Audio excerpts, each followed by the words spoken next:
আজকে আমি বানাবো নুডলস।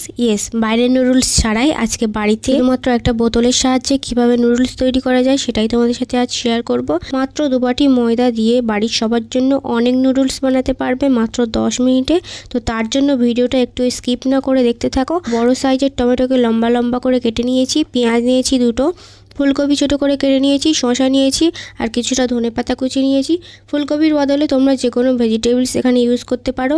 এখন ব্যাটারটা বানিয়ে নেব। তার জন্য একটা বড় বোলের মধ্যে 2 বাটি ময়দা দিয়ে দিলাম।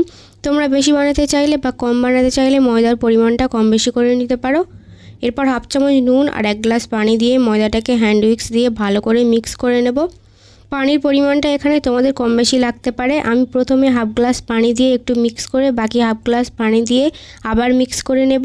এখানে আমার মোট 1.5 গ্লাস পানি লেগেছে ব্যাটারটা তৈরি করতে। এখন এখানে দিয়ে দেব 3 চামচ সয়াবিন তেল। তারপর আবার ভালো করে মিক্স করে নেব। যেহেতু এখানে আমি ডিম ব্যবহার করছি না তাই তেল দিয়ে দিলাম। চাইলে তেলের পরিবর্তে একটা ডিমও ইউজ করতে পারো।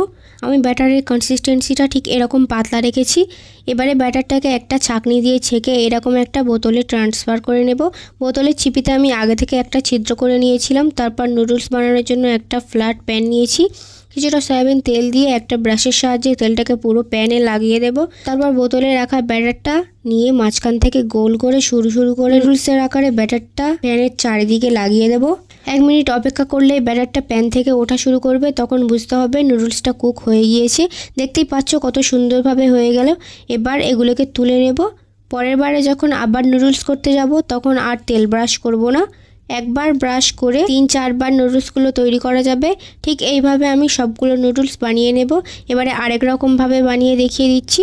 চাইলে যেভাবে খুশি সেভাবেই বানিয়ে নিতে পারবে, কারণ বানানোটা খুবই ইজি। প্রথমবারের মতো গোল করেও বানানো যায়, আবার এভাবেও বানানো যায়।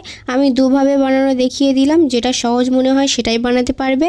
ঠিক এরকমভাবে আমি সবগুলো নুডলস বানিয়ে নেব। এরপর একটা প্যানে কিছুটা সয়াবিন তেল দিয়ে দিলাম। তেলটা গরম হওয়ার পর কেটে রাখা পেঁয়াজগুলোকে দিয়ে দেব।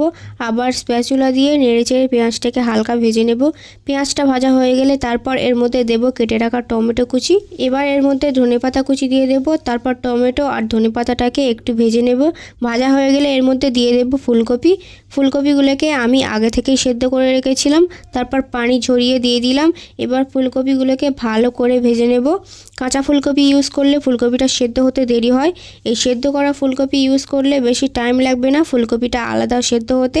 এরপর 1 চামচ নুন, হাফ চামচ হলুদ গুঁড়ো আর হাফ চামচ ঝালের গুঁড়ো দিয়ে দিলাম। তারপর আবার ভালো করে মশলাটাকে মিক্স করে নেব।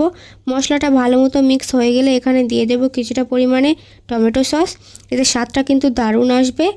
তারপর আগে থেকে তৈরি করে রাখা আমাদের হোমমেড নুডলসটাকে দিয়ে দেব। আর খুব সাবধানে আস্তে আস্তে সব ইনগ্রিডিয়েন্টসগুলোকে ভালো করে মিক্স করে নেব। আমার ভিডিওটা ফাস্ট করা আছে তাই মনে হচ্ছে আমি খুব তাড়াতাড়ি মেশাচ্ছি, কিন্তু আমি খুবই স্লোলি নুডলসগুলোকে মিক্স করে নিচ্ছিলাম। এরপর নুডলসগুলোকে এক ধার করে রেখে কিছুটা পরিমাণে তেল দিয়ে দিলাম। আর তারপর একটা ডিম ভেঙে দিচ্ছি। হাফ চামচ নুন দিয়ে ডিমটাকে ভেঙে ডিমের ঝুরি ভাজা করে নেব। ডিম না দিয়েও করা যায়, তবে ডিমটা দিলে নুডলসগুলো খেতে ভালো লাগে। তারপর ডিমটাকে ভালো করে নুডলসের সঙ্গে মিশিয়ে নেব। তাহলেই হয়ে যাবে আমাদের হোমমেড ইনস্ট্যান্ট নুডলস। খুবই সহজভাবে বানিয়ে দেখিয়েছি। এবার প্লেটে সার্ভ করে নেব। আমি প্রত্যেকটা ভিডিও তোমাদেরকে খুব সহজভাবে বানিয়ে দেখানোর চেষ্টা করি। আজকের এই নুডলসটা তোমাদের কাছে কেমন লেগেছে অবশ্যই কমেন্টে জানিও। আর বন্ধুদের সঙ্গে শেয়ার করতে একদমই ভুলবে না। যারা আমার ভিডিওতে সুন্দর সুন্দর কমেন্ট করো তাদের অনেক থ্যাংক ইউ। সাপোর্টের জন্য শুধু পরিবারের সাপোর্ট যথেষ্ট নয়, ভিউয়ার্সদেরও সাপোর্ট প্রয়োজন। এইভাবে আমাকে সাপোর্ট করার জন্য সবাইকে অনেক ধন্যবাদ। আমার চ্যানেলে নতুন হলে চ্যানেলটাকে সাবস্ক্রাইব করে দাও আর আমার ফেসবুক আইডিটাকে ফলো করে দাও। ফেসবুক আইডি লিঙ্ক এই ভিডিওর ডেসক্রিপশন বক্সে দেওয়া আছে। দেখা হচ্ছে পরের ভিডিওতে, ততক্ষণে বাই বাই।